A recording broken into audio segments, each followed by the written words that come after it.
तो देखिए आज जो अपन क्वेश्चन करने वाले हैं वो 1 ईयर के क्वेश्चंस होते हैं। इसके लिए अपन डीके गोयल का इलस्ट्रेशन नंबर 23 ले रहे हैं। आपको following balances appear in the books on 1 अप्रैल 2019 का डेटा दे रखा है कि मशीनरी है आपकी 5 लाख की और प्रोविजन फॉर डेप्रिसिएशन आपका 2,25,000 का, ये आपको दे रखा है। ठीक है, तो मशीनरी का बैलेंस आपका देखो टू बैलेंस बीडी 5 लाख और प्रोविजन फॉर डेप्रिसिएशन का बैलेंस दे रखा है 2,25,000। दोनों बैलेंसेस आपको दे रखे हैं। The machinery was depreciated on 10% fixed installment method SLM है और अकाउंटिंग ईयर अप्रैल से मार्च है यानी फाइनेंशियल ईयर है। 1 अक्टूबर 2019 को एक मशीनरी जो कि परचेज पहले की गई थी 1 जुलाई 2016 को यानी 2-3 साल पहले 1 लाख की खरीदी थी, उसको हमने बेच दिया 42,000 में और सेम डेट एक फ्रेश मशीनरी परचेज कर ली 2 लाख की। कब? 1 अक्टूबर को ही परचेज किया, तो 1 अक्टूबर को देखो एक मशीनरी और परचेज कर ली है कितने रुपए की? 2 लाख की, और एक मशीनरी बेच भी दी है 42,000, ये भी आपको पता है। अब इसकी कैलकुलेशंस आपको करनी पड़ेंगी, कुछ वो कैलकुलेशन को समझना पड़ेगा आपको कि जो मशीनरी आपने पहले खरीदी थी 1 जुलाई 2016 को, वो आपने बेची है 1 अक्टूबर 2019 को,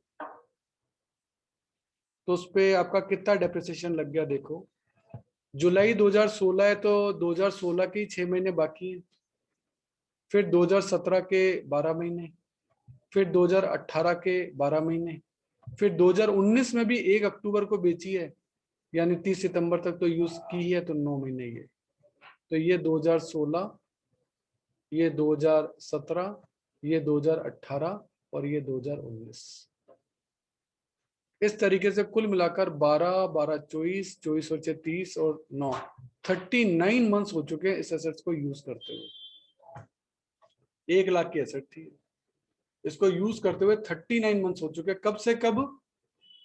1 जुलाई 2016 से 1 अक्टूबर 2019, 39 मंथ्स आपके हो चुके हैं और उस पर डेप्रिसिएशन की रेट थी 10% और मशीन थी 1 लाख की, तो आप पूरा डेप्रिसिएशन एक साथ निकाल सकते हो।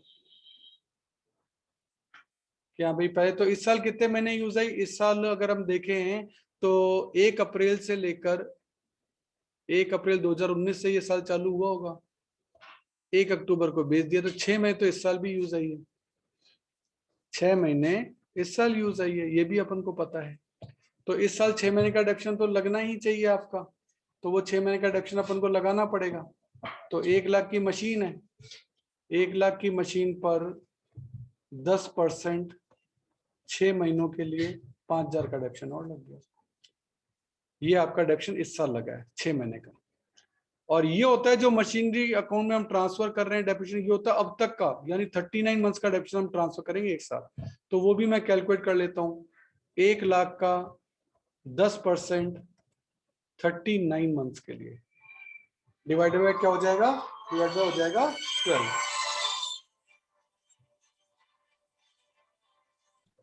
अभी हमने 39 कैलकुलेट किया ना, ये रहा। अभी तो बताया कि 1 जुलाई 2016 से लेके 1 अक्टूबर 2019 तक कुल मिला के 39 मंथ्स यूज किया आपने ये सेट। ये मंथ गिन के देख लो आप, 39 मंथ होते हैं, तो 39 मंथ पे डेप्रिसिएशन लगा है। अब तक का टोटल है ये, अब तक का टोटल टिल डेट ये डेप्रिसिएशन 39 मंथ्स का लग चुका है। ये आपका होता है 32,500, ये आपने यहाँ लिख दिया। ये मशीनरी अकाउंट से ट्रांसफर होकर 32,500 आपका आ जाएगा यहाँ in the year of sale. ये हमारा सेल का ईयर। इस तरीके से हम इस मशीनरी का ट्रीटमेंट करेंगे। अब देखो 1 लाख की आपकी मशीन थी, उस पर अब तक 32,500 का डेप्रिसिएशन लग चुका है, तब ये बची कितने की? 67,500 की, और 67,500 की चीज आपने कितने में बेची? 42 में, तो आपको नुकसान कितने का हुआ? 25,500 का लॉस हुआ। इसलिए by loss on sale of machinery या इसकी जगह पीएनएल या स्टेटमेंट ऑफ पीएनएल 25,500 का लॉस हो गया। इन तीनों का टोटल, क्योंकि आप ये मशीनरी अकाउंट जो बना रहे हो ना, एक कॉस्ट प्राइस पे बनाते हो। ऐसी कंडीशन में जब भी आपका प्रोविजन फॉर डेप्रिसिएशन बन रहा है, इसका मतलब मशीनरी अकाउंट कौन सी प्राइस पर है? कॉस्ट प्राइस पे। वापस बोल रहा हूँ, जब भी आपका प्रोविजन फॉर डेप्रिसिएशन अकाउंट बन रहा है तो इसका मतलब मशीनरी अकाउंट कौन सी प्राइस पर है? कॉस्ट प्राइस पर है। तो इसका टोटल जो है ना, वो 1 लाख के बराबर बैठेगा, क्योंकि मशीनरी की कॉस्ट 1 लाख थी। तो 5 लाख की मशीन पहले से थी, 2 लाख की और खरीद ली, कितने की हो गई 7, 7 में से 1 की बेच दी तो बची कितनी 6, अपने आप ही 6 लाख है। इस तरह से ये अकाउंट तो क्लोज हो गया। वापस सुन लो, 5 लाख की मशीन पहले से थी, 2 लाख की और खरीद दी, 1 लाख की टोटल बेची है तो बची कितने की 6 लाख की, तो ये अकाउंट तो कंप्लीट हो गया। यहाँ 225 का डेप्शन पहले से ही था, जिस मशीनरी को बेचा उसका डेप्शन और लगा दिया और अब तक का टोटल डेप्शन उसका ट्रांसफर कर दिया। अब रेस्ट ऑफ द मशीन कितने की बची, हमारे पास 5 लाख की मशीनें थी, उसमें से 1 लाख वाली तो ये बेच दी, बाकी बची 4 लाख, तो एक तो 4 लाख पे डेप्शन लगेगा 40,000। और एक हमने इस साल मशीनरी खरीदी है 2 लाख की 1 अक्टूबर को, उस पर भी 6 महीने का डेप्शन लगेगा, तो 2 लाख का 10% 20,000, लेकिन 6 महीने के लिए कितना 10,000, टोटल डेप्शन कितना हो गया 50,000। तो ये 5,000 उस मशीन का डेप्शन है जिसको बेचा, ये 40,000 उस मशीन का डेप्शन जो बाकी बची हुई है, और ये 10,000 उस मशीन का डेप्शन जो हमने इस साल खरीदी थी। अब बैलेंस शीट बैलेंसिंग फिगर में निकाल दो, टू बैलेंस शीट निकल जाएगा। इस तरीके से ये आपका पूरा क्वेश्चन जो है वो होता है। पूरी वॉचिंग एक बार दोबारा दें, कोई डाउट है पूछ लें। तो ऐसे क्वेश्चन की पूरी प्रोसेसिंग आप समझ लीजिए। सबसे पहले आपको ऐसे क्वेश्चन में मशीनरी अकाउंट बनाना होता है, ये हमेशा कॉस्ट प्राइस पे बनता है, और एक आपको बनाना होता है प्रोविजन फॉर डेप्शन अकाउंट। यहाँ मशीनरी का ओपनिंग आएगा, यहाँ प्रोविजन फॉर डेप्शन का ओपनिंग आएगा। यहाँ टू बैंक करके हम वो मशीन लिखते हैं जो हमने खरीदी है, बाय बैंक करके वो मशीन लिखते हैं जो हमने बेची है। फिर जिस मशीनरी को बेचा उसको यूज तो किया होगा, यहाँ उसका करंट ईयर का डेप्रिसिएशन आ जाएगा इस साल का। और ये 2 मशीनरी है, ये अब तक का लाइफ का डेप्शन है 39 मंथ्स का, ये अब तक का डेप्शन है, यानी परचेज करने से लेके सेल करने तक का टोटल डेप्शन वो हम ट्रांसफर करके लाते हैं यहां बाय प्रोविजन फॉर डेप्शन करके। याद रखनी है चीजें। फिर आप ये प्रॉफिट लॉस निकालते हो कि 1 लाख की एसेट थी, 32,500 का डेप्शन लग गया, बची 67 की, 42 में बेची तो 25,500 का नुकसान हो गया, ये नुकसान लिख दिया। यहां तक होने के बाद अब आपके पास जो रेस्ट ऑफ मशीन बची हुई हैं उन पर तो 31 मार्च को डेप्शन लगना चाहिए। तो एक तो आपकी 4 लाख की एसेट उस पर लग गया, एक आपकी 2 लाख की एसेट उस पर लग गया, ये लग गया रिमेनिंग एसेट्स पे डेप्शन। अब टू बैलेंस सीडी सर्किल लगा दिया है, वो बैलेंसिंग फिगर में अपने आप निकल जाएगा, ये निकालना नहीं है। ये टू बैलेंस सीडी अपने आप बैलेंसिंग फिगर में निकलेगा, ये निकालना नहीं है, इस बात का ध्यान रखना है। अब देखिए ये क्वेश्चन क्या है। 1 जनवरी को मशीनरी का बैलेंस है 8 लाख, तो ये लिखा to balance BD 8 lakh, opening balance है, इस साल नहीं खरीदी है, टू पहले से बैलेंस है। प्रोविजन फॉर डेप्शन आपको दे रखा है 3,18,000 का, तो बाय बैलेंस बीडी दे रखा है 3,18,000। ठीक है। फिर कहता है 1 जनवरी 2019 को यानी पहली तारीख को ही उन्होंने एक मशीन 34,500 में बेच दी, तो बाय बैंक 34,500। ये मशीनरी 1 जनवरी 2015 को खरीदी गई थी, यानी आज से 4 साल पहले, और इस साल तो इसको यूज ही नहीं किया, पहली तारीख 1 जनवरी को ही बेच दी ऐसा लिखा है। तो आपने इसको 1 जनवरी 2015 से यूज किया तो 2016 तक 1 साल, 2017 तक 2 साल, 2018 तक 3 साल और 2019 तक 4 साल, 4 साल इसको यूज किया है। इस साल तो इस पर कोई डिडक्शन लगेगा नहीं क्योंकि इस साल यूज ही नहीं हुई। तो अब मुझे पहले ये वाला डेप्रिसिएशन निकालना है कि ये वाला डेप्रिसिएशन कैसे निकला, क्योंकि ये वर्किंग्स बहुत बड़ी हैं इसकी, ये आपको बहुत ही ध्यान से समझना पड़ेगा, तब जाके आपको ये क्लियर होगा। और इसकी एक ट्रिक बना रखी है मैंने, उस ट्रिक को आपको हैंडल करना पड़ेगा। अब वो ट्रिक क्या है देखिए। आपकी मशीनरी की वैल्यू टोटल है 8 लाख, 8 लाख में से सोल्ड एसेट्स कितने की है, वो है सर 1,20,000 की हमने खरीदी थी, तो उसकी सोल्ड वैल्यू जो है वो है 1,20 की, तो बाकी अनसोल्ड की वैल्यू कितनी बच गई 6,80,000। 8 लाख की एसेट्स में से 120 की एसेट्स को आपने बेचा है और 680 की अनसोल्ड है, वो अभी भी आपके पास पड़ी है, ये अपन ने डिसाइड कर लिया। अब हमें ये देखना है कि हमारी टोटल डेप्शन 3,18,000 का था, इसमें से सोल्ड एसेट्स का डेप्शन कितना था। जैसे इसको सोल्ड अनसोल्ड किया ना, ऐसे इसको भी सोल्ड और अनसोल्ड में मैं बांटना चाहता हूं। तो सोल्ड एसेट्स को आप 4 साल से यूज कर रहे थे, उसका डेप्रिसिएशन अपन देख लेते हैं। वो एसेट थी 1,20,000 की और उस पर डेप्रिसिएशन था 10% WDV। तो एक वर्किंग नोट आपको बनाना पड़ेगा। ये आपकी 1,20,000 की एसेट है, पहले साल इस पे 12,000 का डेप्रिसिएशन लगा था, मैंने साइड में लिख लिया। फिर बची 1,08,000 की, फिर उस पर 10,800 का डेप्रिसिएशन लगा, मैंने साइड में लिख लिया।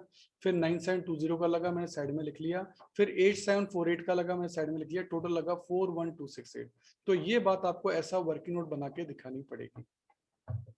कि जिस एसेट को बेचा उस पे 41268 का डेप्रिसिएशन था, जिस एसेट को बेचा उस पे 41268 का डेप्रिसिएशन था, ये हमें पता लग गया। और इस साल कोई डेप्रिसिएशन लगा नहीं है, तो ये 41268 मशीनरी अकाउंट से ट्रांसफर होगा और कहां आ जाएगा, प्रोविजन फॉर डेप्रिसिएशन से ट्रांसफर होकर कहां आ जाएगा, मशीनरी अकाउंट में ट्रांसफर होकर यहाँ आ जाएगा। जो सोल्ड एसेट्स का डेप्रिसिएशन अब तक का है, 4 साल का डेप्रिसिएशन मैं यहाँ लिया है। अब मैं इजीली प्रॉफिट लॉस तो निकाल सकता हूँ कि मेरी 1,20,000 की एसेट थी, उस पे 41268 का डेप्रिसिएशन लग चुका है। तो इस पर अपन जब डेप्रिसिएशन लगाएंगे तो ये एसेट्स की वैल्यू जो बचेगी ये आपकी बचेगी 78732 अप्रोक्सीमेटली।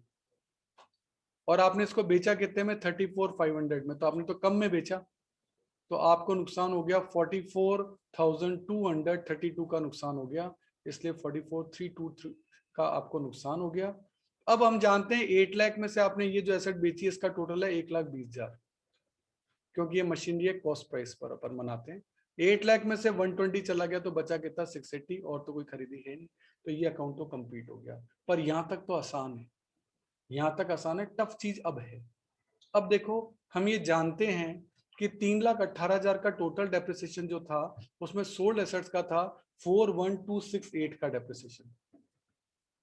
एक सेकंड, तो 3,18,000 में से 41268 का डेप्रिसिएशन तो सोल्ड एसेट्स का, तो अनसोल्ड का कितना बचा, ये बचा 276,732, 2,76,732 का डेप्रिसिएशन बचा। ये कौन सी मशीनरी का बचा, जो हमने नहीं बेची है। जो बेच दी उसका तो ये रहा, और जो बेच दी उसकी कॉस्ट अपन ने ऊपर लिखी रखी है, ये तो बेच दी वो है। अब जो नहीं बेची उसकी WDV आप निकाल सकते हो कि सर 680 की चीज थी, उस पे 276,632 का डेप्रिसिएशन लग गया। ध्यान देना, 680 की चीज थी, उस पे 276,732 का डेप्रिसिएशन लग गया, तो ये एसेट्स बची आज की डेट में आपकी 403,268 की। ध्यान देना, मैंने क्या किया है, मैंने जो अनसोल्ड एसेट्स थी 680 की, उस पे अनसोल्ड एसेट्स का डेप्रिसिएशन लेस किया, तो उसकी बुक वैल्यू निकल गई, WDV निकल गई 403,268। इस पर अब मुझे 10% डेप्रिसिएशन लगाना है WDV पर, क्योंकि कॉस्ट में से डेप्रिसिएशन को लेस कर दिया तो आपकी WDV निकल गई 403,268। इस पे मैं डेप्रिसिएशन लगाऊंगा कितना, 10%, तो इसका 10% आपका निकलेगा 40327 अप्रोक्सीमेटली, ये 10% डेप्रिसिएशन निकलेगा। ये डेप्रिसिएशन मुझे यहाँ दिखाना है, ये रहा। यही निकालना सबसे टफ होता है। अब ये तो बैलेंस शीट में अपने आप निकलता ही, आपको तो इसका तो कुछ करना ही नहीं है। मेन बात है ये वर्किंग आपको बनानी पड़ेगी कि सोल्ड एसेट, ये सोल्ड एसेट जो है वो अलग कर लो, अनसोल्ड अलग कर लो। ये अनसोल्ड की वैल्यू है 680 और अनसोल्ड का डेप्रिसिएशन है 276 का, तो अनसोल्ड की बुक वैल्यू हो गई 403, और बुक वैल्यू WDV मेथड है तो बुक वैल्यू पे डेप्रिसिएशन लगेगा, 680 पे तो लगेगा नहीं, कॉस्ट पे तो लगेगा नहीं, तो 403 पे डेप्रिसिएशन लगेगा। ये आपका आएगा 40327। तो ध्यान देना, सोल्ड अनसोल्ड का वर्किंग नोट बनाए बगैर आप ये क्वेश्चन नहीं कर पाएंगे, इसीलिए इसको अनसोल्ड की वैल्यू यहां भी निकालनी है, अनसोल्ड की वैल्यू यहां भी निकालनी है, उससे आपकी रिमेनिंग वैल्यू निकलेगी, उस रिमेनिंग वैल्यू पे डेप्रिसिएशन लगेगा, तभी आप ये फिगर कैलकुलेट कर पाएंगे, नहीं तो आप ये फिगर कैलकुलेट कर ही नहीं पाएंगे, बिना वर्किंग नोट के नहीं कर पाएंगे, ध्यान रखिएगा। तो इस क्वेश्चन को आपको इसी तरीके से आपको सॉल्व करना पड़ेगा, इसका और कोई ऑल्टरनेटिव तरीका नहीं है।